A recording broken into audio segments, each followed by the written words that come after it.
السلام عليكم ورحمة الله وبركاته وويلكم بكريرة وادن kaga soo waramaya channelka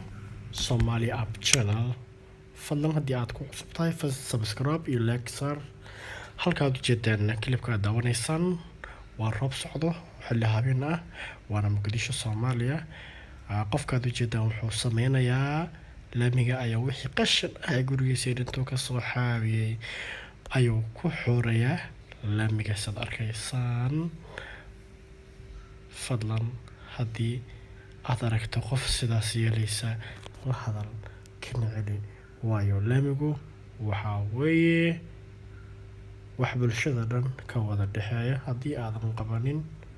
oo aadan ka celin waxay noqonaysaa laamigii meel oo qashin qub ah fadlan waxaan isku dardaarmaynaa inaad bay'ada ilaalisaan nadaafaddu waxay ka mid tahay caafimaadka marka fadlan subscribe saar like saar waadna ku mahadsan tahay soo boqoshadaada channelkaada ku cusub tahay nagu soo biir walaal waad ku mahadsan tahay nagu soo dhaweynaynaa thank you